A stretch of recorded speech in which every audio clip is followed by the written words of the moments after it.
I'd like to open on a personal note. 10 years ago, when I decided to write my dissertation on the Jewish concept of virginity, there was virtually nothing on the subject in the context of Jewish history. Michael Rosenberg didn't started to write his books yet.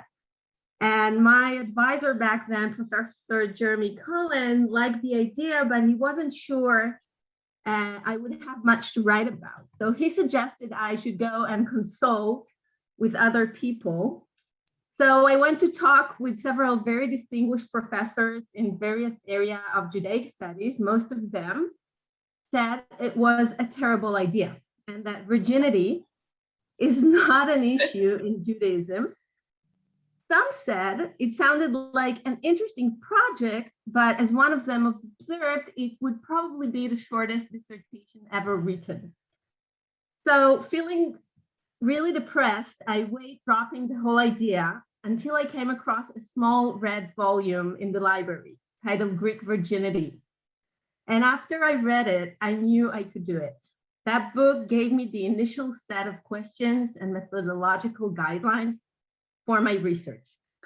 So you can all imagine how excited I was a few months ago when I saw Julia Sisa's name in my inbox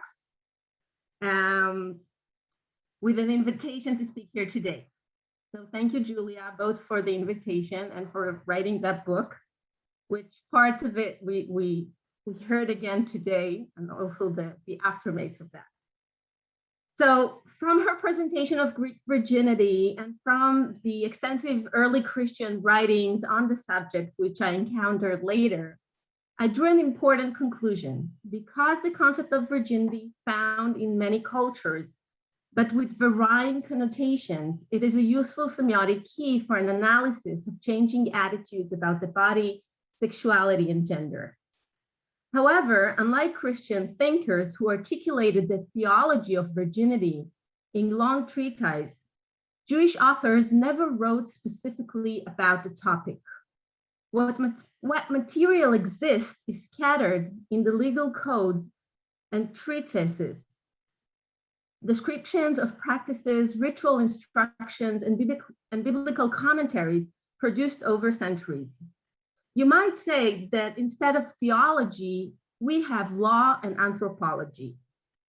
Today, I want to look at the elusive relationship between bodies of knowledge and human bodies. That is, how texts construct bodies and how physical bodies become a site for the elaboration of abstract ideas. I will present some of the halachic discourse about ilat Miṣvah, the halachic term for the first intercourse on the wedding night, and assert that the physical signs, especially hymenial, do I pronounce it right? Hymenial bleeding, employed in the rabbinical literature as evidence for the woman's virginity, gradually lost the relevance. What came to the fore was what can be called symbolic virginity, no longer connected with anatomy and physiology. I will suggest that this evolution reflects a new concept of female virginity and its new religious function for Jews in the Middle Ages. By way of introduction, let me say a few words about the history of the Jewish construction of virginity, and then we'll go and delve into the sources more specifically. Oh, and I forgot to share. I need to share my screen for a second. I have a presentation here. You all can see that? Yeah, okay, good. Okay. The Jewish concept of virginity, betulim, can be traced back to the Hebrew Bible in its narratives about female virgins and in the laws that apply to them: seduction, rape, accusation of premarital inchastity, the injunction of the high priest that the high priest may marry only a virgin, and the requirement that the priest defile himself when his virgin sister dies. In later generations, the concept was shaped by social and religious rituals, the codification and interpretation of religious law, halakha, and jurisprudence. The rabbinic tradition that goes back to the Mishnah and the Talmud deals with virginity mainly in the exposition of the biblical laws that apply to virgins and in the context of marriage, monetary agreements, wedding rituals, consummation of marriage, and menstrual purity.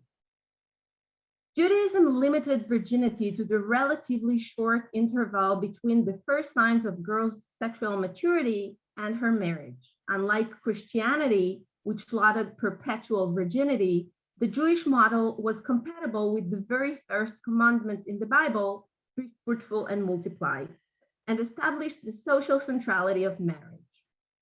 The religious meaning of female virginity in Jewish tradition stems from the connection it made between a virgin bride and her subsequent fertility.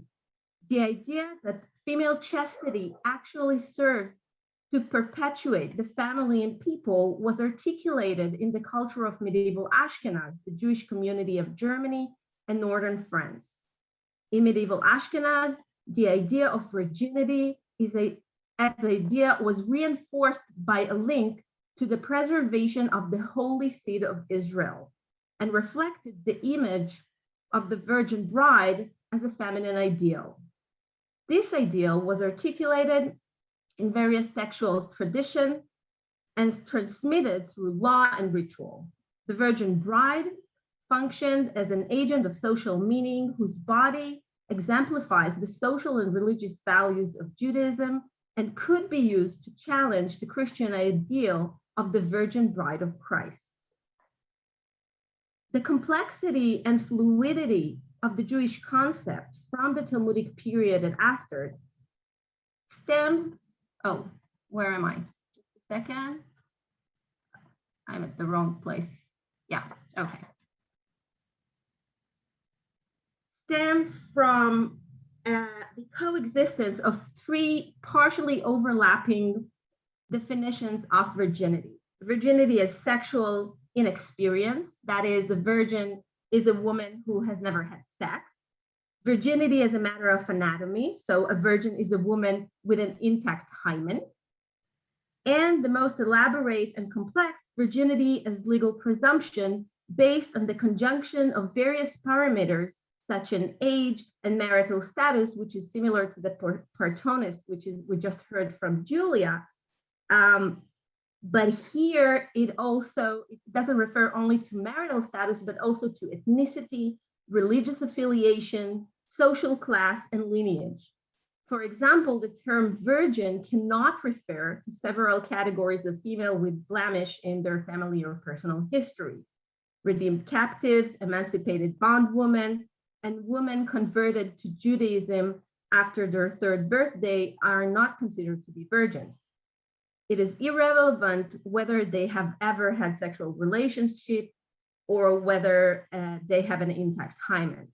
In this sense, virginity serves as a marker of social status and defender of the Jewish community's boundaries. The third definition was developed and elaborated in the rabbinic legal corpus. Although most of the discourse related to it, the other two definitions persisted and acquired increased importance and new religious meaning in the Middle Ages. The interplay among these three senses, sexual innocence, anatomy, and presumptive legal status, create an elastic concept of virginity that oscillates between the real and the symbolic, between the physical and the spiritual, and between the social and the religious. Virginity is not a fixed essence in Judaism, but rather a fluid concept that takes on ever new forms as function of a specific historical, political, economic, and ideological context. The wide range of interpretation allowed by the multiple definition illuminates the discursive nature of female virginity in Jewish tradition and highlights the underlying ideological and political bias of any discussion of the topic. After this introduction, I turn to today's subject, the presentation of female virginity in the medieval discourse that deals with ilat Miṣvah, the first intercourse on the wedding night. In Talmudic law, the term ilat Miṣvah, whose literal sense is penetration in fulfillment of religious precept, refers to a couple's first intercourse on the wedding night. Although the Mishnah and Talmud do not state explicitly that it applies only to a virgin bride, the rabbis use of the term is limited to that situation. In any case, they never discuss its precise meaning, the substance of the religious precept involved, and the prescribed ritual. In contrast to the sporadic and incidental references by the Talmudic sages and their first successors, starting in the 11th century, the halachic literature produced in Ashkenaz enunciated detailed rules for the ilat Miṣvah and effectively turned it into a formal ritual. Its ritualization was intimately linked to the rise of a new and distinct form of halachic literature in medieval Ashkenaz, alongside the traditional form of exegesis and jurisprudence. One of the innovations of this literature is the presentation of religious law according to the calendar and life cycle rituals, rather than following the order in which they appear in the Talmud. As part of this reorganization meant to facilitate liturgical and ritual needs, the scattered Talmudic principles related to the wedding night were consolidated into an accessible unitary text. This material has fairly regular form in the works on halacha and ritual produced in Ashkenaz in the 12th and 13th centuries. The routine prescribes begin with the bride's preparation for the wedding night, set rules for the sexual act itself, and enumerates what the couple must do as soon as it concluded. In these texts, which I will refer to as ilat Miṣvah rite, the woman's virginity is the organizing principle. The scholarship has yet to focus on this regimentation of the wedding night and its significance. Although the role of ilat Miṣvah in the wedding rite has been discussed as part of the history of wedding ceremonies in various Jewish communities, the closed door of the bridal chamber has blocked any study on ilat Miṣvah as a ritual and prevented any consideration of the sexual act itself as an integral part of the ritual. The ritualization of ilat Miṣvah in texts from Ashkenaz is closely correlated with two broader cultural trends in medieval Ashkenazi society. The first trend is the increasing ritualization of daily and individual life. The second is the new emphasis on the role of intention in religious practice. One outcome of these trends was the sanctification of sexual relations between man and wife and the strict insistence on ritual purification before and after intercourse. The two trends place the believer's body at the center as the main agent of religious practice and as the means to implement the Lord's will. These trends are also compatible with Ashkenazi Jewry's sense of holiness and chosenness of the community and its members.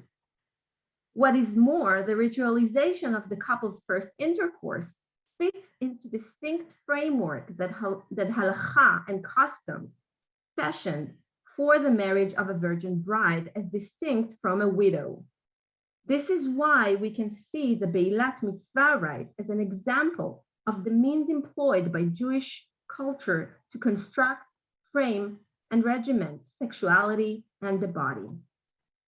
On the basis of the classic version of the ilat Miṣvah rite that I will present, I would like to suggest that the formulation of the process in a way that incorporates the bride's virginity in each stage of the process effectively makes her virginity a precondition for the full realization of the precept.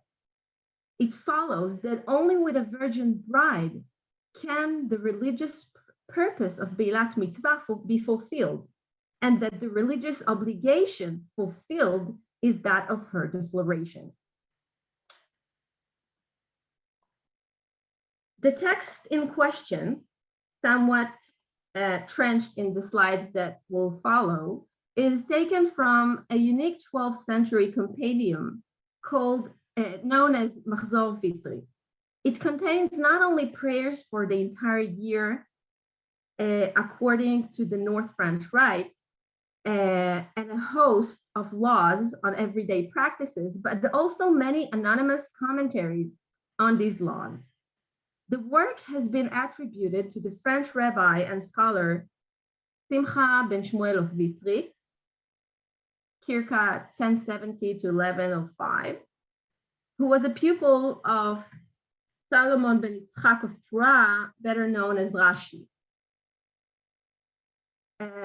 For convenience sake, I have divided the text into 8 sections, and since the slide cannot contain more than one or two, we'll just follow them. I will not read them.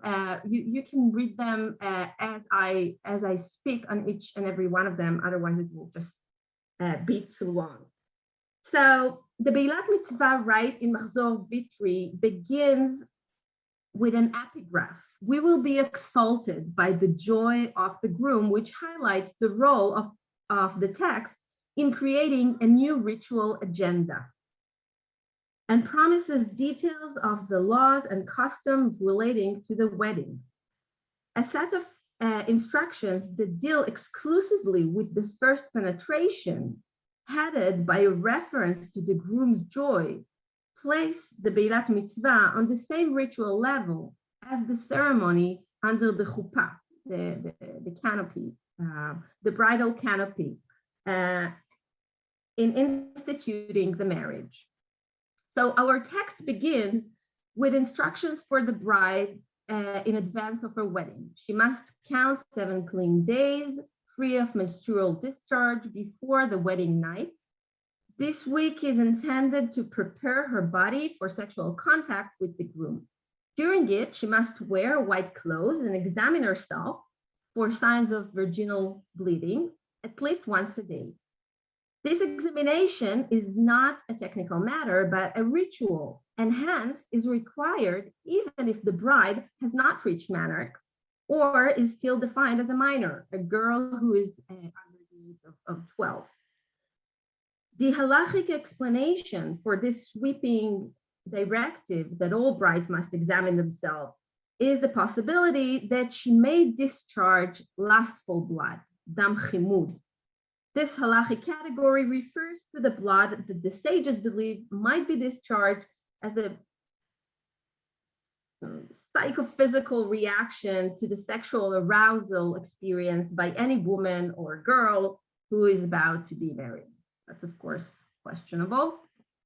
The text continues with the bride's immersion in the ritual bath on the evening before the first intercourse. If the bride is a virgin, it is also the first time in her life that she immerses. This immersion was incorporated into a semi-public ceremony attended by many women. And in number 3, the wedding ceremony is conducted the next day, and the ilat Miṣvah is supposed to follow that same night, even though Talmudic law allowed the groom 4 nights for consummating the marriage. The Ashkenazi custom generally required consummation with full intercourse on the very first night. While the bride's preparation for the ilat Miṣvah deal with preparing her body, the directions for the actual performance of sexual act are addressed to the groom only. He is told to make the encounter brief to the point, after which he must withdraw from his bride. The halachic reason for requiring this hasty withdrawal is the appearance of Hymenial blood. And I must say that the translation to Hymenial blood is not very accurate, because in the Hebrew text is dam betulim, so that would be virginity blood or blood of virginity. But since I was told this is not English, I use Hymenial blood here, but just bear in mind that in Hebrew, it's literally blood of virginity. This instruction makes it clear that the entire rite refers to the intercourse with a virgin. Although, as the text notes later, as a strict matter of law, Hymenial blood is considered to be pure. Halakha came to equate it with impure menstrual blood.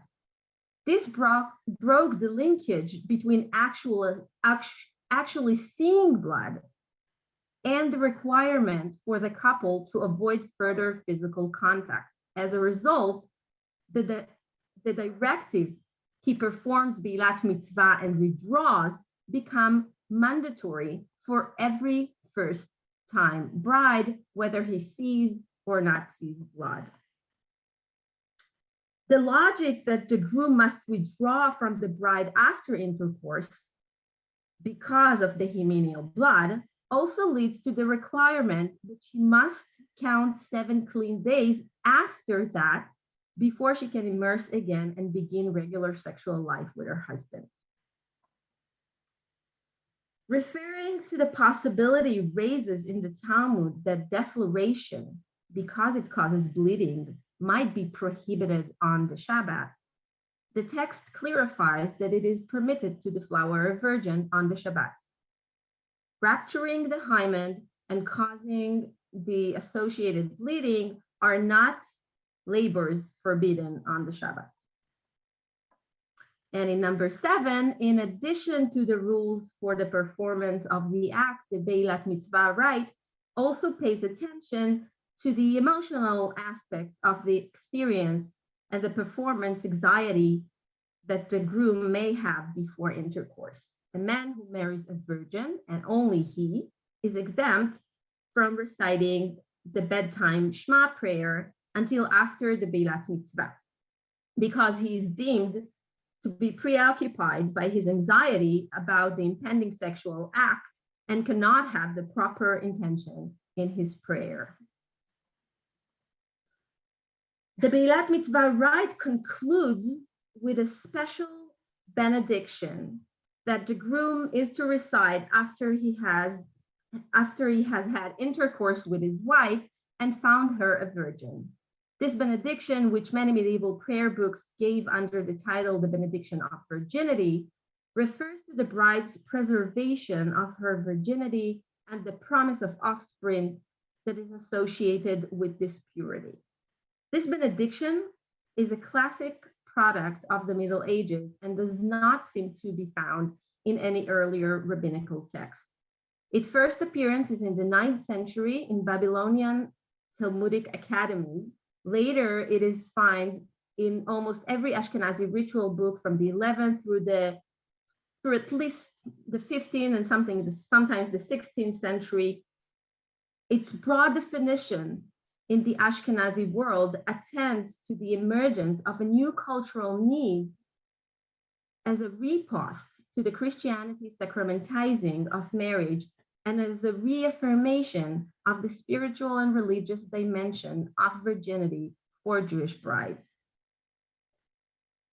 Except for the benediction of virginity, most of the items in the ilat Miṣvah rite found in the Machzor Vitri, so these are what we saw between 1 and 7, are derived from Talmudic halakha and sometimes even quote or paraphrase the relevant passages.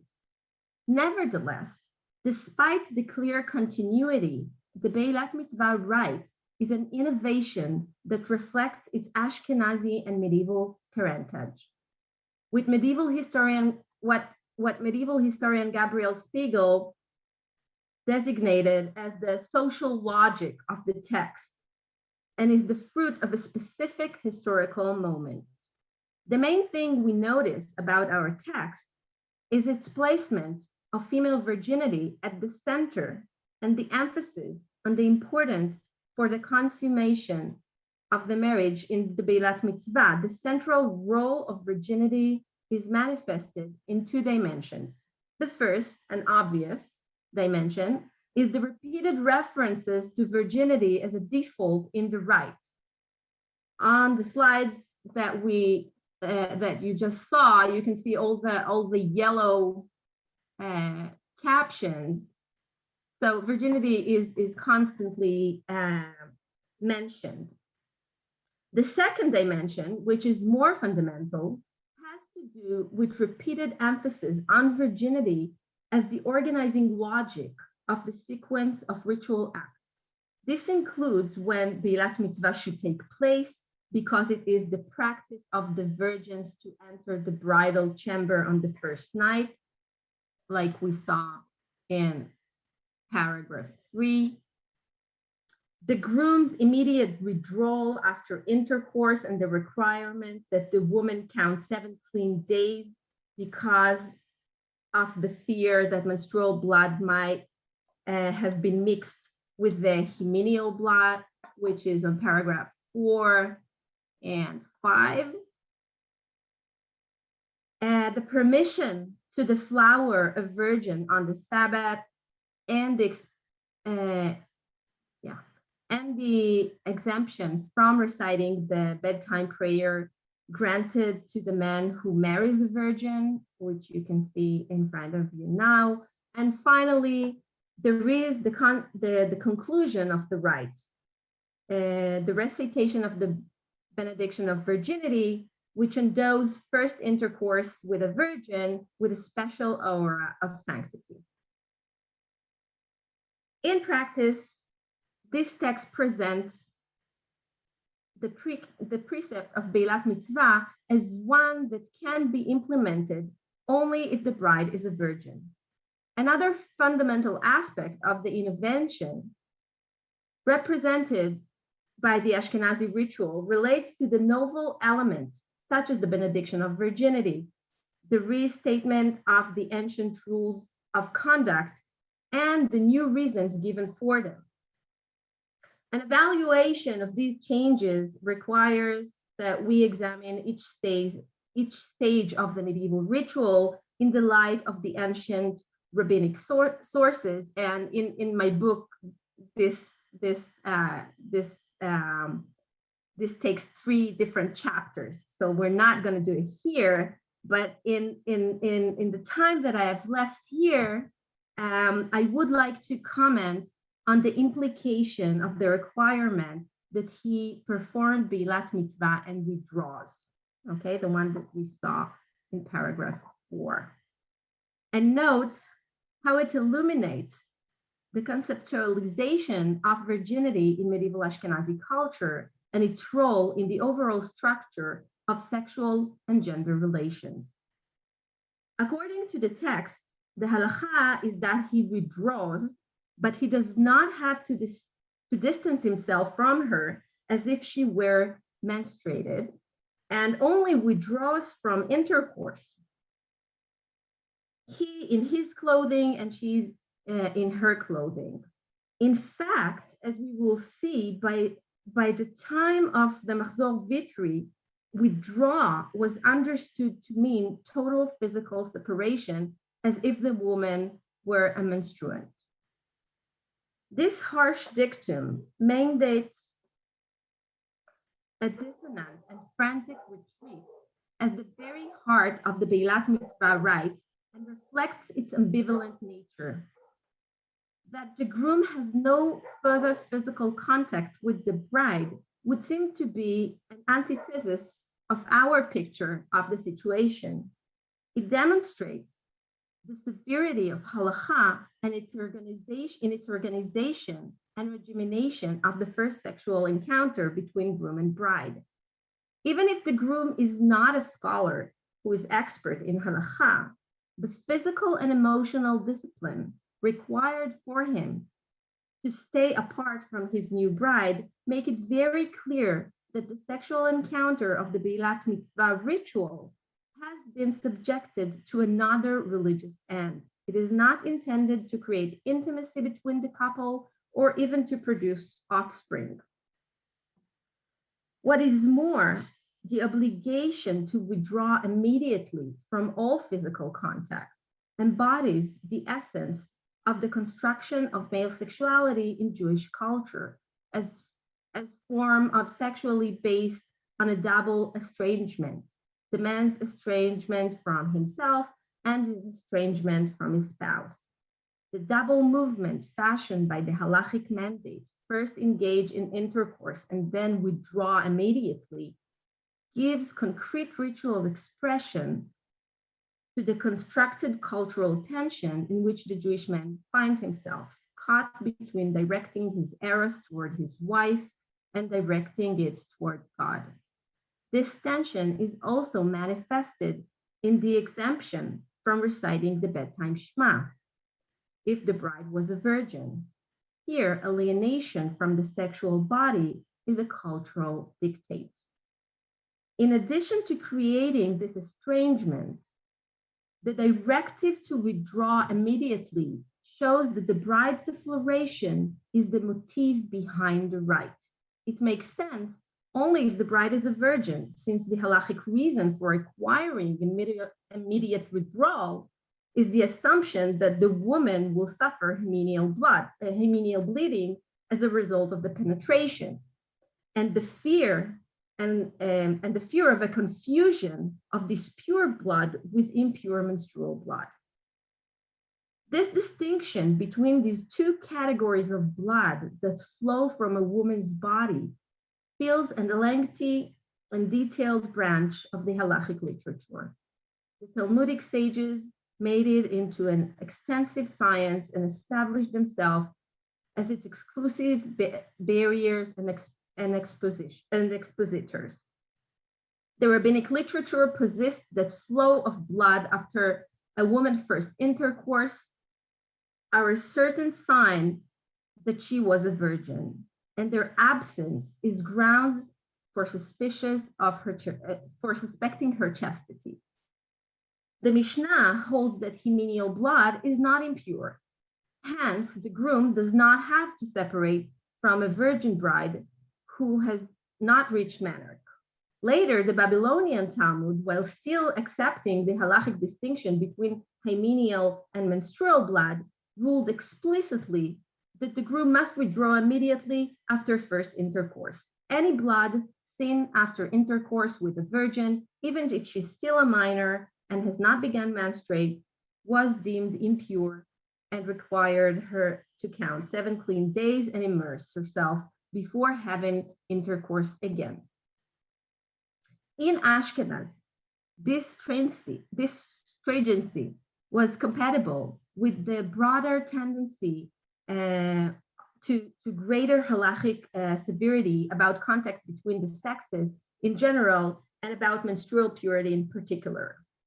Whereas the Talmudic passage make the obligation for the groom to withdraw from his bride conditional on an actual flow of blood or blood spots, from early Middle Ages, the association between the withdrawal and hymenial blood was broken. The obligation of immediate withdrawal was held to apply to all virgins, whether or not she bled after being penetrated. Even though menstrual blood continued to be the official halachic justification for the groom's withdrawal, that reason was emptied of content when the obligation was made general and no longer conditional on the side of blood. It was now the groom's separation from the bride that ratified her virginity, and no longer her demonstrated virginity that required him to withdraw. The sweeping application of he performs the ilat Miṣvah and withdraws in the Middle Ages reflect the change in the perception of the relationship between the physical evidence of virginity and the ritual associated with it. As noted in the source of the Middle Ages, requirement of actually seeing hymenial blood was totally eliminated, and he performed the ilat Miṣvah and withdraws, obligated all those who married a virgin. This change reflected an essential change in the relationship of halakha to the real situation, from a legal corpus that is derived from the situation and respond to it, in the Talmudic formulation of the obligation to withdraw, which depended on the seeing of blood of any type, to one that defines the situation and sets its boundaries. It is the act of withdrawing that signifies the woman's physical virginity with no need for seeing any blood. This fundamental change in the relationship between halakha and the world can also be seen in the major change in the concept of virginity. Precisely what this change was becomes clear when we compare the Ashkenazi concept with that found in the Talmudic halakha. As I said at the start of this lecture, the Talmudic sages' concept of virginity was marked by the tension among three different definitions. The first two, virginity as an anatomical datum and sexual or sexual innocence, give primacy to the physical reality and thus to a set of signs and practices that indicate the presence or absence of virginity. The other definition, which became dominant over time, turned virginity into a legal presumption based on an arbitrary series of parameters.